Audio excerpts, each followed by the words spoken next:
Well, thanks for joining me bright and early this morning, Andrew, to visit about your horsemanship journey. And it's 6 o'clock where you are now, which is from tomorrow, which is always sort of mind-boggling to me to think about talking into the future. But I was wanting to visit with folks around the world who are studying and teaching horsemanship. And you and I met back in 2013 when I was up at Martin's place filming for a video. And so I thought it'd be fun to check in with you and see what you're up to now. Thank you for having me, Emily. Yeah. 2013, that's 11 years ago. Things we do as horse people, yeah? Yeah, I know. It's crazy. It's crazy to think about the lengths that we go to study with our mentors and improve our skills, and it's pretty I wild. think it's those that are students of the horse, yeah?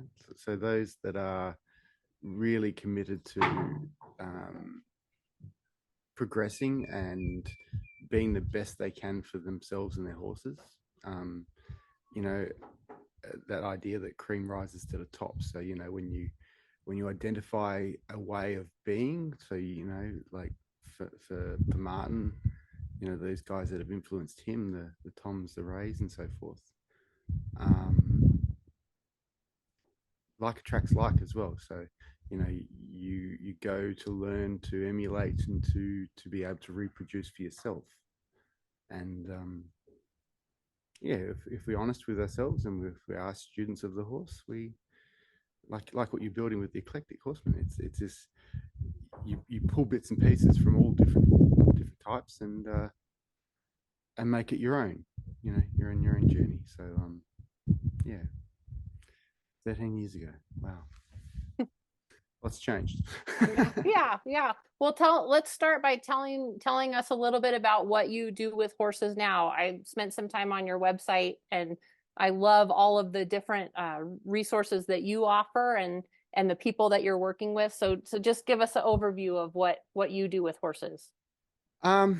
Okay, so a lot of what I do is based on the premise that we should minimize the impact or damage we do to horses. So, like for me, I see a lot of broken horses, really, like bred horses that are conformationally compromised, horses that are trained in ways that not sustainable. So horses that are broken physically and mentally, and so it's through my own teachings, through people, mentors, people out there that you know, I believe are advocating for the horse.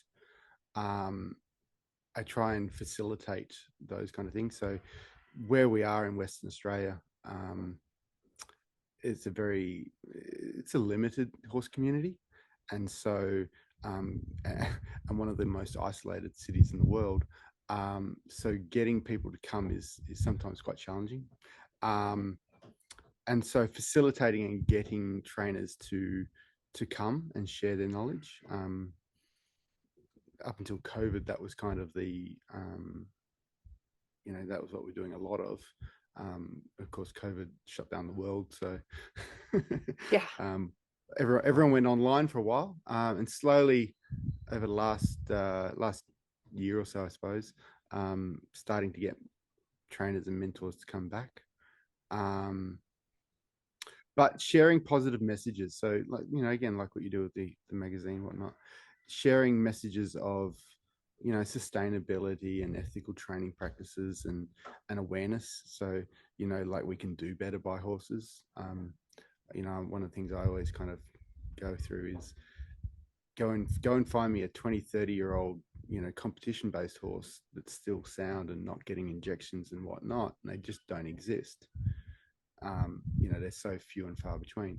And then, so the last few years we've been getting a lot more classical based training, so dressage, simply because they again, it's not 100%, you will have longevity and sustainability in training, but why? Because horses are horses.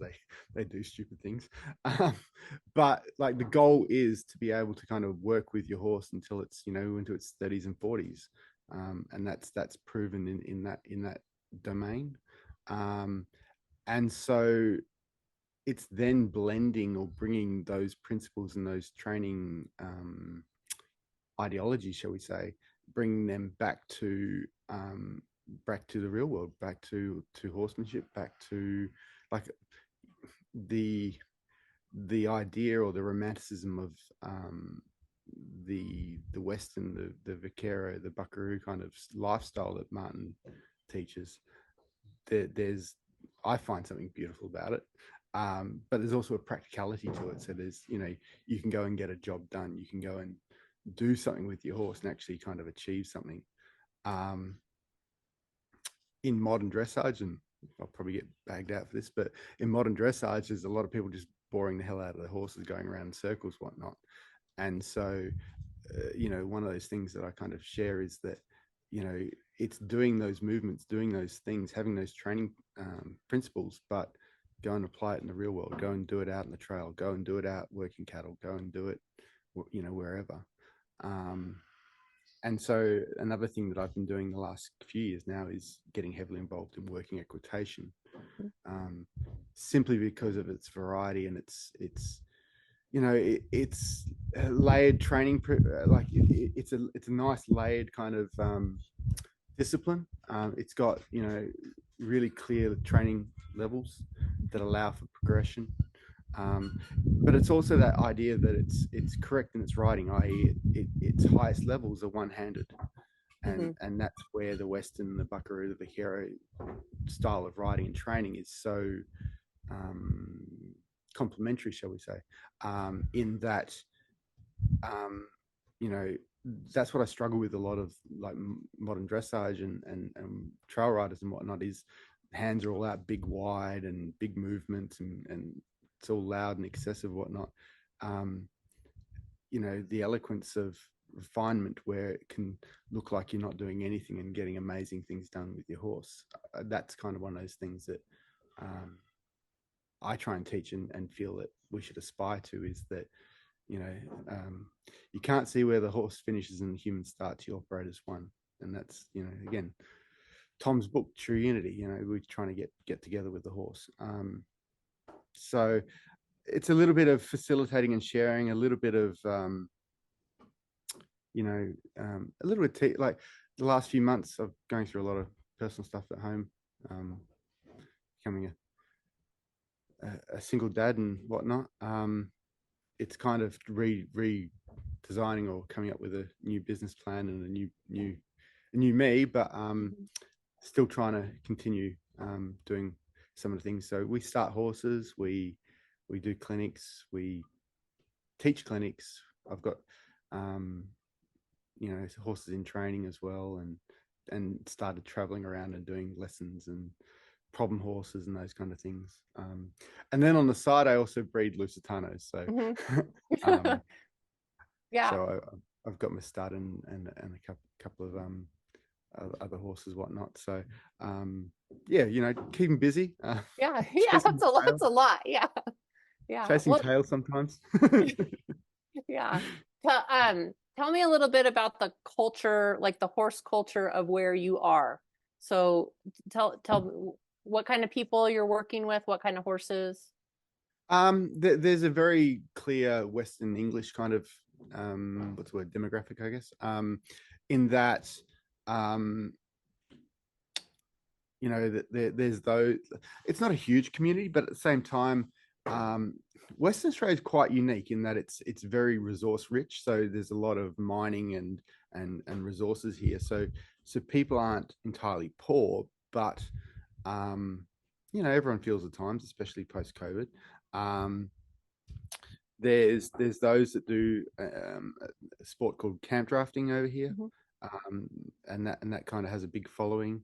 Um, there's those that are doing like the Western pleasure and the reining and the cutting and so forth. And there's small groups, small pockets of those. Like I guess it contrasts. When Martin took me to Elko to the roundup, and you'd see like 100 odd people doing one class. Well, over here we'd get 100 to a show, if you're Yeah, lucky. yeah.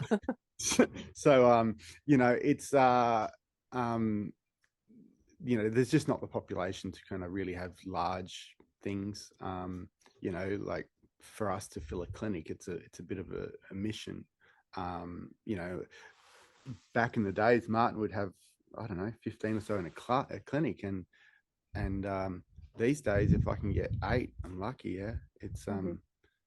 it's just and there's so many options. Like I guess because of the online world and whatnot, there's so many people kind of different mediums of learning and so forth.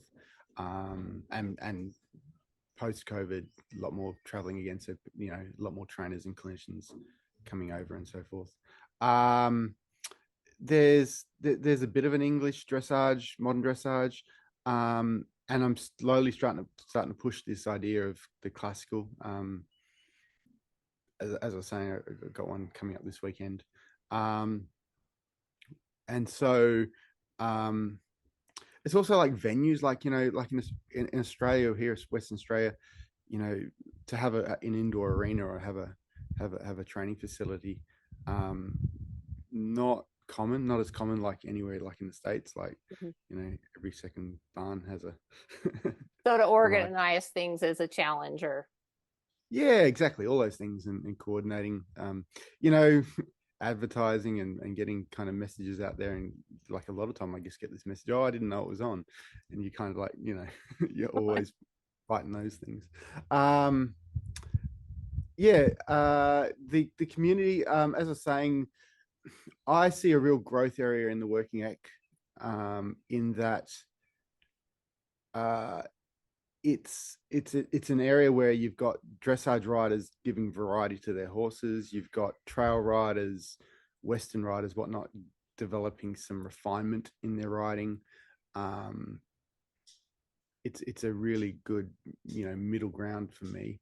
Um, uh, again, there's a lot of misunderstanding. So, like, there's a lot of they don't really understand things like bosals and or hackamores and spade bits and so forth. They haven't really kind of got to those places of understanding those tools. mm-hmm. But it's a growing sport.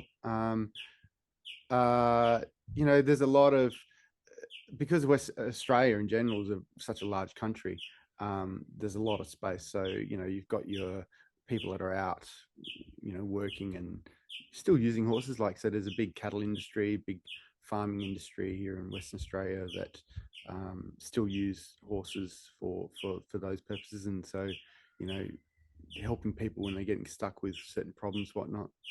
Got this lovely bird in the background just chirping away.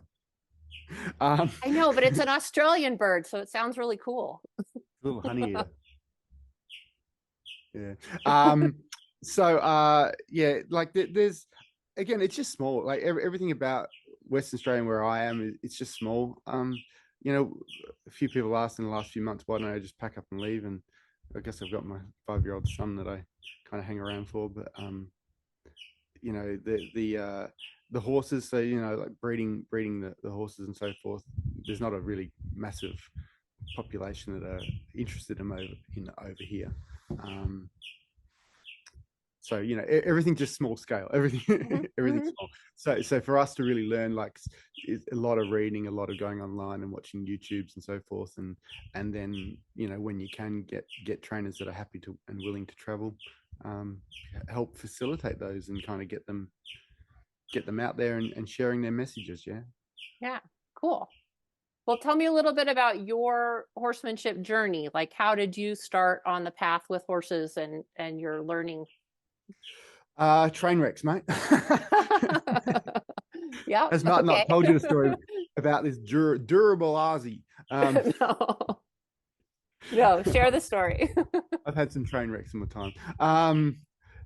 Yeah, I met my ex, and she was like she was kind of like saw how much of a train wreck. I think one of our first rides together, I ended up in hospital with concussion and whatnot, and um, like I'd ridden as a kid, and then kind of had a break for a few years, and then in the early 20s, I met a young girl who wasn't my ex, but I bought her a whole bunch of horses, and suddenly I started riding them and going out, and we had them on this 4,000 acre property, and we were mustering sheep all the time, and I just loved it, loved the lifestyle, whatnot, but I had no idea, and and so I met Mikey, and she was like, you need some lessons, and so I started seeing some local trainers, and then I guess me as an individual, I'm always trying to better myself and learn and grow, and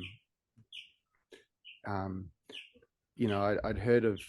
At that stage, I'd missed out on a clinic with Ray. Ray'd come to Western Australia. Ray Hunt came to Western Australia, and I'd just missed it by a weekend or two. And so I started following, and then a couple of months later, he passed. And then I started learning about Tom, and then I started learning about all this stuff that I didn't know. And so then I kind of had this idea that, and John St. Ryan talks about this a lot, go back to the original source of the information. So the more you can go back to the base of the tree, where the knowledge comes from. And so I started kind of looking up for people that had spent good time with Tom and Ray, and like there's talking the talk, but then there's actually kind of like living those values and living those things. So I started seeking out those guys that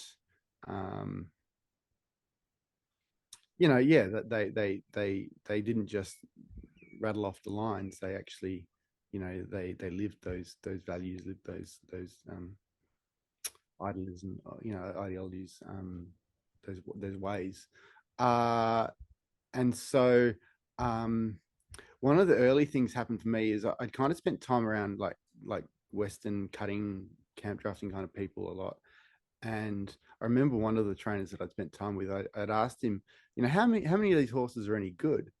And he'd go, oh, 1 in 50 or so, like, so, and I look at him like, so 1 in 50 horses you ride is any good? And I remember I'd asked Martin that same question, and Martin's response was, well, any of them can be good. It just depends on how good you are and how much time and how much you're able to help the horse. Um, and so I kind of felt Martin's response was probably more along how I felt about how things should or could be, with regards to, you kind of have these. It was like me. I'm not exactly built like a ballerina, but I can go and do stretching and calisthenics and whatnot. We can help them to be the best they can be, and I think that's part of our journey, is to recognize where they're at and kind of just help them to be the best they can be, and that's a life lessons for ourselves, I guess. But that's something that finding people, finding messages. Over the years, I've kind of been heavily involved in facilitating horse dissections. Oh, cool. So there's an Australian lady, Sharon May Davis, who um, does very similar to what Deb does with regards to the dissections. She's been doing it for 20, 30 years now, or maybe even longer. But we've probably done, I don't know, 15 or so dissections over the last few years.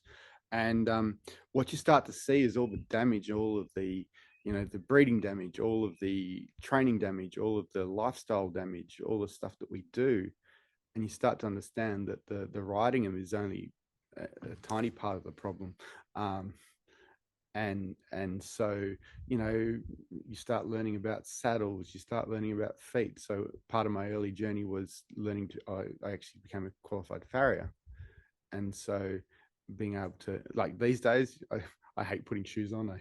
If I have to trim them, I'll do that, but I'd rather pay someone for that. But at least know what you're looking at.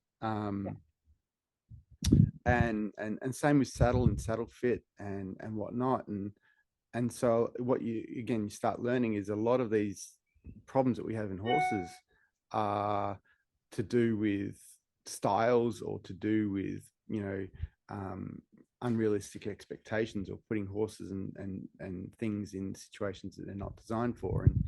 And so, um, you know, the knowledge that you start to kind of accumulate over the years, you start to kind of feel that some things are right and some things just don't feel right. And so that's kind of a big lesson for me, is being able to be honest, be what's the word, attuned to ourselves, and be, you know, accepting that if it doesn't feel right, change it. Yeah. And go and find the right answer.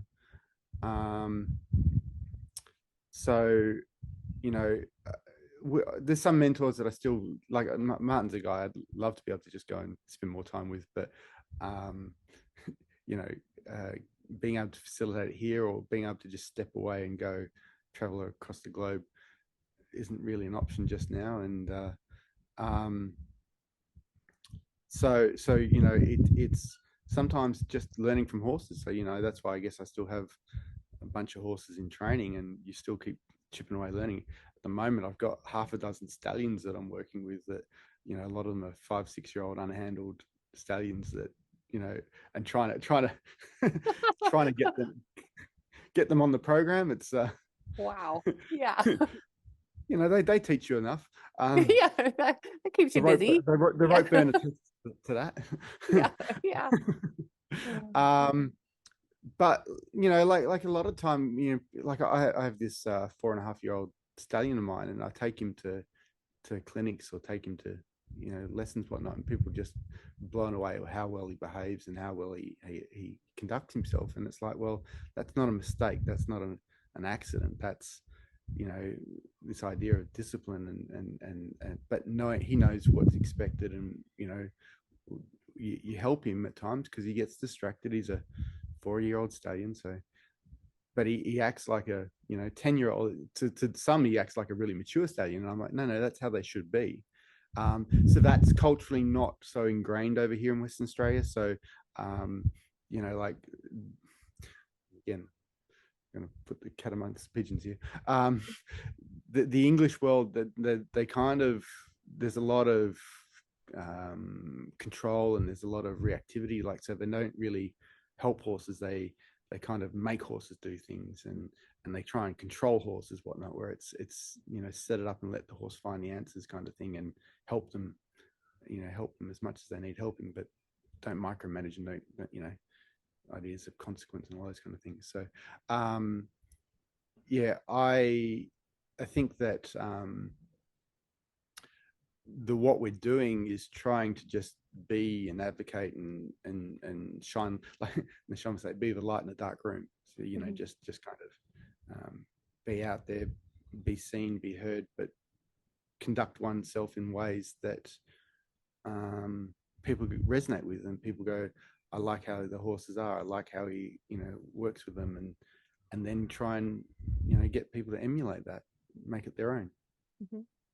Does that answer the question?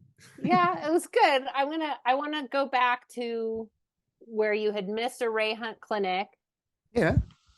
but there was something about either something that you read about Ray or Mhm. heard about the clinic, that there was some spark there that led you to investigate more. Like, do you remember, like, if there was like what? Yeah, I Yeah. very clearly. Um, there was this idea that these guys were getting stuff done with their horses that, again, I like that word, attunement, where they were really connected to their horse. They were really, you know, with their horse. And you read their books, like, mate, I have both their audios playing in the truck whenever I go on drives. And um, you know, I couldn't tell you how many times I've played them. And actually, I've gone through probably 3 sets of CDs of Tom's book, and a few of Ray's. It's something about the way they, again, with their language, you know, they'd say they had limited mastery of their language, but at the same time, it was so appropriate and so fitting for what they were trying to get across in that time. Um, I I like this idea, like, you know, there's a few of these people that I've had over the years that, would teach this, unity and connection, and, your idea be the horse's idea, and the horse would think it's a wonderful idea. Um, they're sentient beings. They've got their own thoughts and feelings about things, and it's the people like Tom and Ray and their students, and they've kind of shared this idea that we go together with the horse, and that we operate together. Um, and I don't know why, but certain horse people, they kind of just, I guess, and for me, that's the way I went. I kind of found a romanticism there. Like, again, I just started reading, and I remember I spoke to Martin about it. I said, I've read all these books, and I rattled off all these books that I'd read, and he's like, that's great, but go and do it. Go and live it. And I remember I'd be feeling so deflated at the time. I was like, but I've read all these books. But there's go out and live it, and go out and do it. Yeah. Go out and be that. And that's something that, you know, um, there's books that I still kind of reference and talk about, the kinship with life kind of books, where it's kind of like, you know, operating from where the animal is, and thinking of it in the perspective of the animal. And if you were that animal, how would you feel about the way that you're being communicated with? Um, you know, and so who those kind of people, um, they at that point in time, they really connected with me. And I guess where I deviated, or where I went a little different, was the idea of refinement. So that, and I guess I hear it a lot these days, in that this eloquence of the classical seat, and the classical dressage, working on one's self, and their riding, their timing, their presentation and feel to the horse, but keeping it aligned to that westerny buckaroo vaquero kind of, style. That's kind of the space that I feel most comfortable in. It's a it's something that, the tools, the equipment, the saddles, the everything about it, it's got taste and class to it, but it's simplistic in its nature. Mm-hmm. And that's something that's very me. I'm very, like, I'm one of these people that I like to do things once. If I do it, I'll do it properly. I'll buy the best thing, but, look after it, and hopefully it lasts you a lifetime, kind of thing. And so that's kind of how I treat horses as well. Like, you're going to put all this time and energy and effort into bringing a horse on. Why are you going to do things that are nearsighted and quick fixes to get some instant gratification? Why not kind of have a long-term sustainable kind of approach to it? And, if it takes a little longer, then so be it. Enjoy the journey, kind of thing. And so I found that more in the space of the classical world. So, that's kind of why, some of those classical dressage kind of people I've spent a lot more time in the last few years with. Um, but certainly my goal in the coming years will be to continue revisiting um, with the Martin types. But, again, beat my own drum, make my own path, and kind of, find, just speak my truth. And that's just through learnings. And, it's one of the other things that I loved about, like, the Toms and Rays, is how humble they were. Like, how, they'd say, oh, I'm just figuring this out, and I haven't really got there yet, but, maybe I might get there, kind of thing. And you look at him going, you think about it and go, Jesus, if they think like that at their age, then what hope have we got? Yeah. Yeah. But, be the best you. Be honest about yourself and where you're at, and just do your best. And that's kind of what I've also learned over the years, is that a lot of time with that approach, with that, what's the word, empathy for the horse, and you've got a relationship with them, a lot of time they fill in for you. A lot of time they'll just make it easy on you. Sometimes they won't, but a lot of time they will, yeah. And so, there's a lot of things a horse teaches us, about life. Yeah. And themselves, and sometimes they make it easy, and sometimes they're rewarding, and sometimes they're pulling your hair out, scratching yourself, going, "Why the hell am I in this place?" Yeah. And so you as a you are a student, but you're a teacher. And Yeah, so I think we all you're, are, aren't we? yeah, well, yeah. But I'm trying to think of how to ask this question because you said when you were talking that it like this feeling is important to some horse people, like the feeling of connection, the feeling of that empathy for the horse. And Mm-hmm. I'm always just like, it's a question that I just am always asking is like, why is it important to some people and not others? And like, what do you think, where do you think that comes from? Some people are introverted, some people are extroverted, some people are,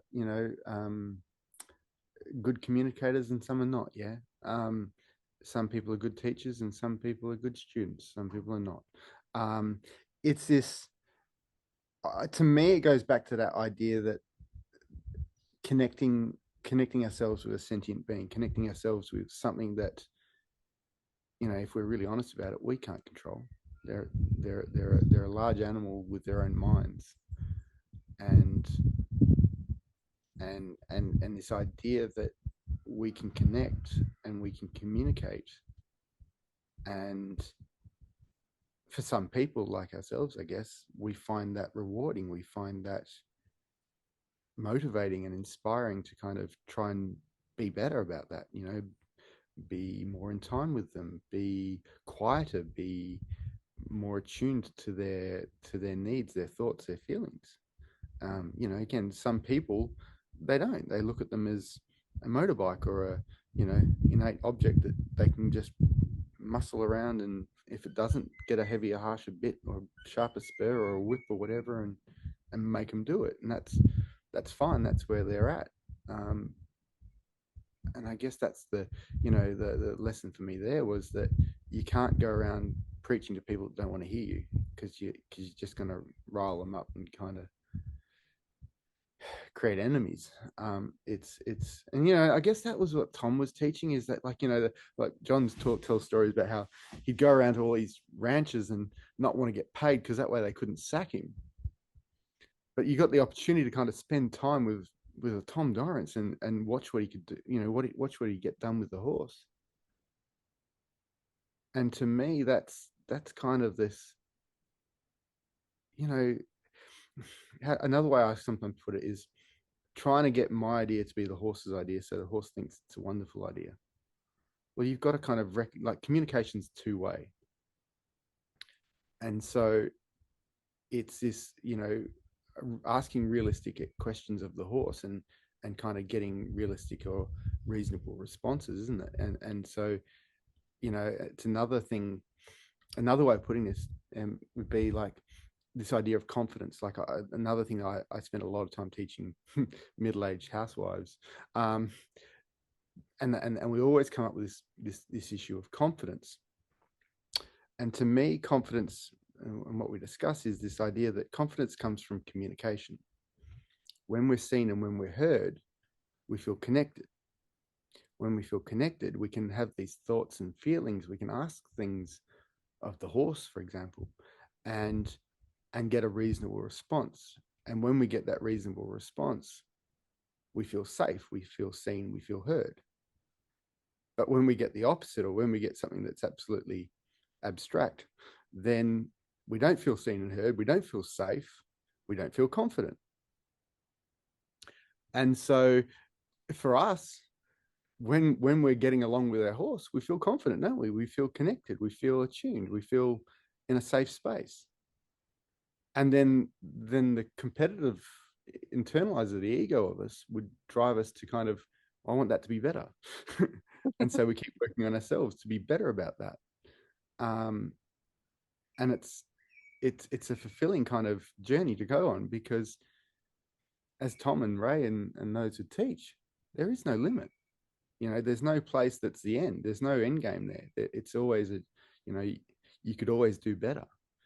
um, and so um, I think that for people like us, and to answer your question, it's because we want better for our horse and ourselves.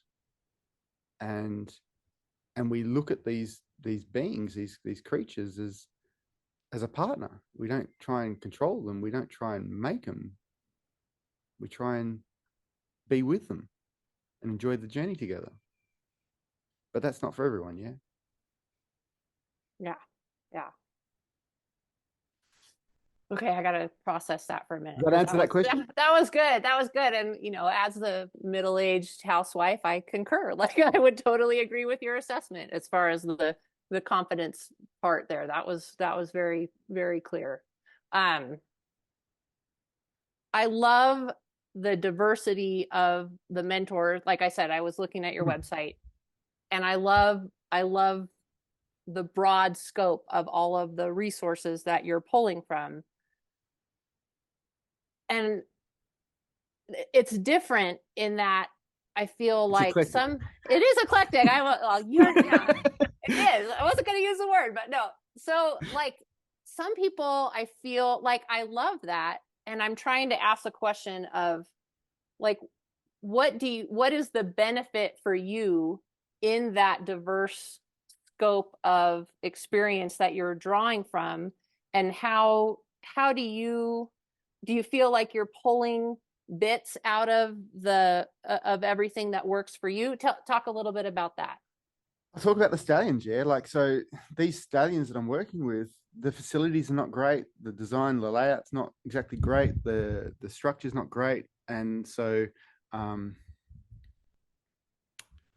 the horseman in me, the Martin Black in me would kind of go, I've had to resort to John St. Ryan would like this one. I've had to resort to carrots. In that, I've had to kind of because I just couldn't even get near the buggers, and there was no yards, no facilities, whatnot, and I've had to put round yards in there eventually. But just trying to get near these suckers, they kind of got to a place where humans were no good to them, and just feed me and leave me alone kind of thing. And that they're Anglo-Araby kind of thing, so they're hypersensitive, um, and so I'd started with the approach retreats and the just being with them and just hanging with them, and I spent a few weeks there just kind of just gently and just presenting halters and just rubbing them and getting where I could stand with them, whatnot. But a few people over the last year or so had a go at them, and they'd kind of created this skepticism or this distrust. And so I went back to home and grabbed myself a rope and went back there and roped the bugger. And just to kind of break the pattern of pulling and leaving. Like, so they'd learnt this idea that the presentation of the halter, they'd kind of just leave. And so using bits of sometimes food to kind of break that and get the connection moments, and then being able to present the halters so that they weren't fearful of the halter. And then like the last few sessions, I've actually got to using cavesson. So using cavesson on the nose, and one of them is doing the most amazing shoulder in on a circle at trot, because he's so sensitive. You just even think about the hind leg and he's just bending around it and just beautiful about it. And I remember saying to myself, I wish I had someone with a camera right now, because this is just amazing. But like, doing classical in hand work with them and getting them doing a little shoulder in, a little travers and whatnot. One of the stallions I'm working with, he's going to get gelded shortly, and so I'm also just trying to flag him and just kind of get him a little more habituated. And actually, I hate the word desensitized, but desensitized so that we could actually get a hand on him and just kind of, because first part's getting the halter and catching him, and the next part is once he's been desexed or neutered, then the treatment, the aftercare and so forth, and making sure that if there is an infection that you can actually kind of treat him. And so like being able to just kind of tap into bits and pieces and also like for me, the teachings from the classical side of things in regards to fix-ups and refinement and riding. So, seat and seat aids and balance and because a lot of our problems in horses come because we can't even sit straight in a horse. Um, we're compensating, collapsing, not using ourselves evenly, all these problems. And so, yeah, again, it's pulling bits and pieces and kind of, um, having that toolkit, yeah, having that ability to kind of, today we need and so, I think that's part of this whole journey that Tom and Ray and those kind of people are trying to pave or set out is this, don't get stuck on any one particular thing and well, actually, I'll use this one, just to fit the situation that best fits the occasion. Yeah. So just to fit the horse that you have on the day and work with that horse and the more tools you have, the better off you'll be. The more communication you'll have. And so, yeah, like that's kind of, and I guess the practicalities, and that's kind of why I am the way I am is, not an idiot, but I'm also a lot more a practical kind of person. So, how does this apply in the real world? Because there's no point having it in the arena if you can't take it out in the trail. Yeah, can't take it out to the field or go and do it in a practical sense. So, yeah, like it's different people, different mentors. Something that for me, like the last few months, the Shons of the world, and visiting with John St. Ryan and those kind of people that, but working on yourself, working on, and I guess going through what I've been going through the last year or so. There's days where I haven't got my shit together, yeah, and so there's days and there's times where I'm like, best place is not to be around the horse. Or some days I don't even have it in me to kind of do anything with my horses, and so I just pull them out, hitch them up to a rail, and give them a brush or rub their ass, or give them a scratch, and that's all I can muster. And for a little while there, that's what I did with my stallion for a couple of months there, where just pull him out, do his feet, give him a scratch, and he got so good about things that he literally just turn off. Like he wouldn't scratch or paw or pull or do anything. He'd just stand there and enjoy that time and space. And people like the Shons, that's kind of one of their main messages is, what is unity? Is that togetherness? And I guess you got to start somewhere. You've got to start at a place where you come together and then try and take that place everywhere you go. Well, that's a journey, yeah. And sometimes we lose it, or sometimes I lose it, and sometimes I go looking for a tool, and sometimes sometimes just having those friends, yeah. Like, so some of these people, some of these mentors, they just randomly just call up a message and say, hey, how you going, whatnot, and it reminds me that I am connected and I am part of that community, and that's kind of that lesson and journey, is that we are all in this together. We are all on this same earth, and so helping each other and like there's something else that I see a lot in this horse world is there's a lot of competition, there's a lot of insecurities, there's a lot of for me, like wherever we come together and wherever we start to collaborate and start to build each other up and make the world a better place for us and the horses, that's kind of what we should be. And I guess that's what you do, like with the whole thing is bringing together like minds and also contrasting minds and kind of feel like you grow and build your toolbox. Yeah. Get a little lighthearted. Yeah. Well, so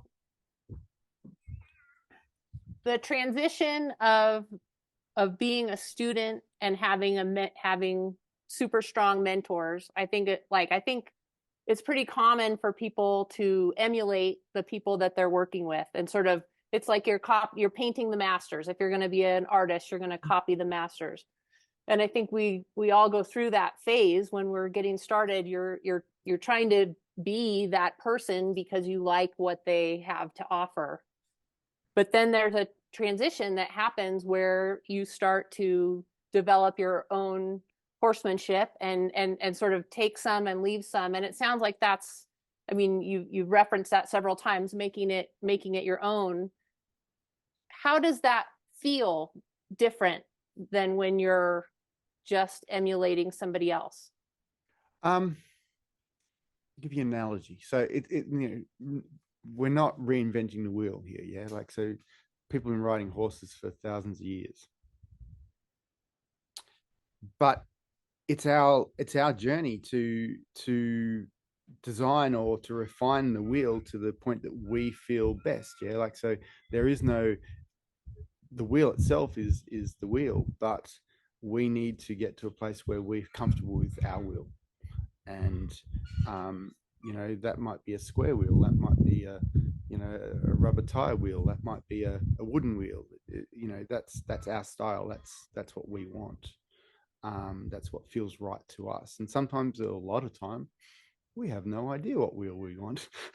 um, but to me, it's that internalized attunement, that kind of, you've got to have an idea, you've got to have a vision, you've got to have you work towards that. How does this feel? Does this feel right to me? And being okay with, if it's not, change it, yeah.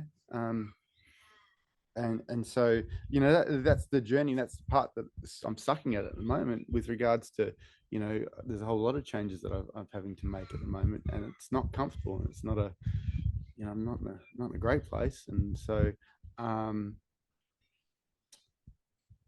change sucks, and and John, a few people have said to me, be okay, or accept that storm's going to pass, and um,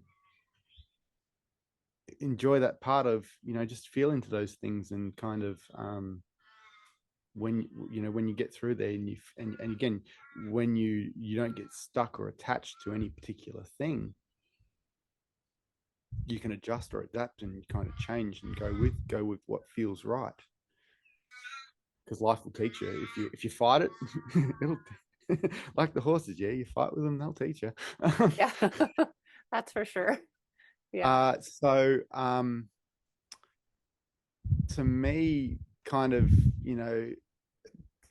there's a style there. There's a you know I like my Western saddles. I like my my hackamores. I like my spade bits. I like being able to throw a rope, and I love the practicality and the some of the best horses I've ever ridden were with Martin, where, like, they were started on cattle, and they were ridden on cattle. And why? Because there's a practicality, there's a logic there that the horse can just follow, and there's no questions, you know there's no issue with the horse understanding why are we going, because the cow's going, why are we stopping, because the cow stopped. That place feels right to me. That place is a place to me where there's a logical flow to things. And I guess for me, the way I look at things is the journey part is, can I do less? Can I be more in time? Can I present this to the horse, my horse, or a horse, in a more meaningful manner? Can I, am I doing the best job I can? And that's kind of, that's me. That's how I am as a person. Is I'm always trying to better myself and do better by, by the horse, or by the things around me, things in my life. Sometimes I've got that in control, and sometimes I struggle at it. But it's something that I'm always working towards. And so that to me is what, yeah, that is what Tom was trying to teach, is that, you know,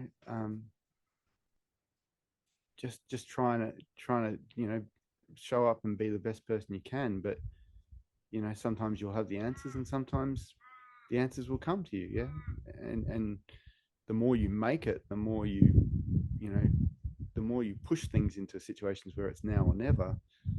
Well, sometimes it's never too. Yeah. Yeah. Yeah. Um, good stuff. Good stuff. Tell me about Lusitanos. Oh, Why are you breeding Lusitanos? have you not played with Lusitanos? No, I haven't. I'm so Oh, jealous. mate, they are they are. Again, I'll put the cat amongst the pigeons again. To me, they make court horses look dumb. They they they are a horse that has 4,000 years of traceable lineage. Their blood, their stud book rather, um, goes back 4,000 odd years. Wow. They Yeah. Yeah, they're the horses that they would use for war. They're the horses that they would ride um, in battle. And there are some similar commonality between them and the Andalusian. The Lusitano is the rarer, less common, more spirited. And in a practical world, like so, the Portuguese still to this day are bullfighting with them and whatnot. So, I don't condone bullfighting, but there is a practical element to that horses perform in that world. Um, they have the athleticism to be able to do dressage and do it well. So that's one of the things about quarter horses. They're designed to be a horse that you can sit on and ride comfortably all day, every day. But they're not exactly the most athletic of creatures compared to to do higher level movements and training up the classical training scale. They generally reach a limit. Great at chasing cattle, great at doing those things, but I'm like, well, a Lusitano, because of what it's done in its life, like with the way it's been bred and trained, they bullfight. They Yeah. canter Yeah. sideways. Yeah. Heck, Yeah. they canter backwards. They have the athleticism to do high level movements, but the mind to deal with the what the quarter horse does with the pressure situations and keep cool, calm, and collected. And so, to me, like it's this, that like and again, like you follow the history of America and how it was settled and so forth. A lot of the quarter horse has Spanish horse in it. Mhm. So you're just going back to the original. You're just going back to where it all came from. And I guess through fashion, through environmental things, and through lifestyles and so forth, the quarter horse was made to be as it is. But and I guess it's partly tied to that whole working equitation thing. Is that like, to me, what I'm seeing coaching is that the quarter horses are up to a certain level, that they're good, but as soon as you want to get to the highest levels, they hit their limits. Whereas the Lusitano, they've been world champions for so many years consecutively that fruits in the pudding. Yeah, like it's and so and I guess the reason why they're so rare. Like, so in Australasia, there's like 180 of them registered across Australasia. That's it. Wow. Okay. So they're real rare, and Yeah. and so breeding wise, you can't buy a purebred registered or registerable for 25,000-30,000 Australian. So when you're selling quarter horses or stock horses, whatnot, for $5,000-10,000, if you're really honest about yourself, you're not actually breaking even. So it's this idea that if you're going to start breeding and you're going to start making 20, 30, 40, $50,000 out of a horse, well, then suddenly that's worth getting out of bed for. So there is that financial aspect. But for me, like it's the mind, it's the athleticism and the body, it's the like they're just good looking horses, mate. They just Yeah. like I don't know if you've seen my stallion, Yeah. but he's got all his hair everywhere, and the like he's passaging up and down fence lines and doing movements that some horses take months to kind of establish. He just does, and it's Yeah. like just there. It's just my Lusitano mare. I remember her second, third ride. I'm riding up the street doing half passes up left, right, up and down the road. And I remember I was riding with someone. And I remember turning back, going, "Can your horse do this?" And she "Shut up, Andrew." But that's just because it's there. It's like Yeah. it's that's their natural movement, and their athleticism that just allows for them to just do those things. And again, that's not for everyone. But and again, you go type Google, type and Lusitano horse in there, and you start watching YouTube videos of like heck, there's like 5-year-old kids riding, Piaffe down the main streets in Portugal, whatnot, and You're like, it's it's okay, that's it's pretty just cool. ingrained in that culture. Yeah, like it's just Yeah. cool. Exactly the cool shit that you kind of go. Um, so to me, um, they're just good horses that are good minds, good bodies, um, and have good history, good culture about them. So and look good in Western gear too. So Yeah. yes, most of them are ridden English and English saddles, whatnot, but you start looking around, and there's people using them for Western stuff and for ranch work and whatnot. And they look bloody good at it too. So Yeah. So there's that. Yeah. Cool. Okay, you've got me no, convinced. So, oh, mate, they just like it's just like having a Ferrari. Like it's just like in the horse world, yeah. Like it's just like they've got the looks, they've got the athleticism, they've got the motor. Um, one of the things I've learned over the years is their body takes a little while to build up to be able to do those things well without compromising themselves. So biomechanics and so forth. That's one of those big things that I've learned over the years about horses can do amazing things and generally pretty quickly, but whenever there's exponential growth, there's also time to catch up, and so if they don't have that time to catch up, they compromise their bodies and then they break down. So like for me, I start my horses a bit late, so I like my horses to be 5 and 6 before I really start riding them properly. um, and then I kind of have this kind of training ethos of, but don't let them get to 5 and 6 before you start doing something with them, because then they've got 5-6 years of life being a certain way, and you got to come along and say now it's all different. So get them to where it's just a natural progression with things and whatnot. And so that's my 4.5-year-old. He carries a saddle around, he carries all the gear around, he gets ponied out, he goes all these places, and sometimes he goes and just stands in a yard. mhm. Why? Just because. um but um they like there's never a person that's not like, oh my god, what's he? And you just kind of go, yeah. He's a um Ferrari. I got myself a Ferrari. Yeah. Oh, awesome. Um, so tell me about where are you going in the future with your horses, with your stallion, with You your tell me that one. teaching?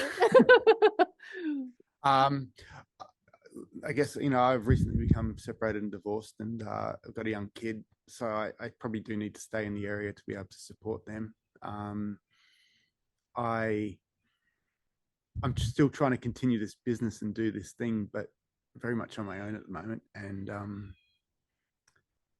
trying to work out sustainability. Like, so having lost all the property and all the everything I had, it's trying to go, well, where do I want to go with these things? And so I've kept my horses, I've kept my Ferraris. I'm doing what lessons and what things I can. I've still got eight, half a dozen or so, 8 horses in training, um, and trying to work out, well, do I keep renting, or do I, go and try and find and build something new, or find a place to set up a new AMT. uh, and so at the moment, it's kind of a very uncomfortable place. And like, for a little while there, for the last few months, I've been doing a bit more like farm work and fencing and general stuff, just to kind of give me a bit of headspace to kind of work out what to do. And so I don't actually know where I'm going to go with things. I know that I enjoy the horse stuff. Horses are not cheap to maintain and do, so trying to work out, having 3-4 horses of my own and all these other horses, whatnot, is that the most practical thing? I don't know. We'll work it out. I guess it's just the time thing, I guess, and going through this uncomfortable place and phase. I'd like, again, I don't really have the capacity to go traveling too much at the moment, but I'd love to be able to get back to a place of revisiting with some of these mentors of mine and friends. Like, I still got some that kind of, again, limited capacity to even organize these things, because the IT side of things and the business admin side of things is an area that I'm no I'm no good at. So trying to organize, and at the moment I'm having to pay people to keep websites running and all those kind of things. And so and it's expensive. Being able to continue those things is something that I haven't really got my head around just yet. But I think I want it to be around horses and keep breeding my Ferraris. And I had to sell my cattle a few months back, so I'd love to be able to get back to having my cows. I just love teaching people on cattle. Like, there's just something special about. And again, a lot of my clientele have been middle-aged housewives, and through the Temple Grandin kind of stuff with the low stress cattle handling and those kind of things, people kind of understand that it doesn't have to be all yeeharing and dust flying everywhere and whatnot. It can be done eloquently and with refinement and class, and that the horses learn better that way. But again, having the space, having the resource to be able to settle those things up and kind of continue down that path, I guess you don't realize what you got until you've lost it, kind of thing. And so so we'll check back in. We'll check back in on the future question. We'll revisit that one a little bit later after the storm has passed. Yeah, mate. Yeah. That's the way I'm looking at it. Yep. But yeah, we've got a few things organized in the next few months. I've got work just ticking through, and again, I can't advertise so well, and so it's feeling nice that it's just been a bit more organic and a bit natural about reaching out and say, hey, can you help me with this horse? Or I've got this horse for starting, or I've got one at the moment. It's a little 4.5-year-old quarter horse. It's really broken, and she's like, I'm really worried about sending it to a trainer, because you can make it do a whole lot of things real quick, but it'll break down. And so she's like, I don't care if you take a few months, but just gently, quietly, softly. And that's feeling really nice to be able to kind of just chip away at those things. And then, because I live with a couple of vets and I have a whole lot of friends that are vets, having that support to be able to kind of for pain management, joint support stuff, and those kind of things, that's something else that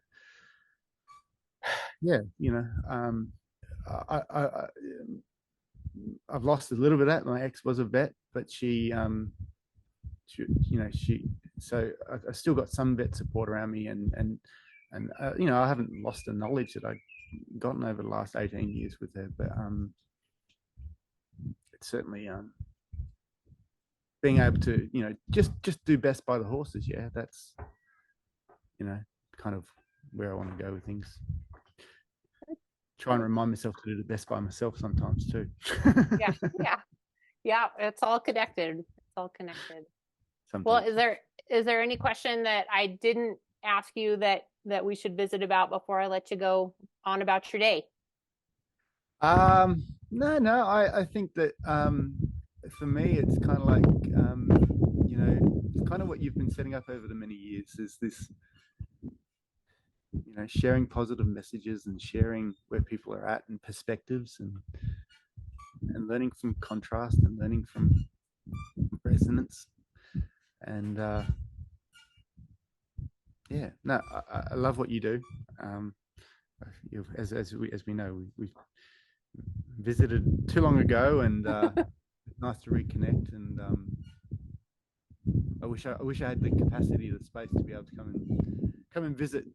And culturally, I just love. It's even some of the mentors, even some of the American mentors I've had over the last few years. They're like, Andrew, you were born in the wrong country and the wrong time, and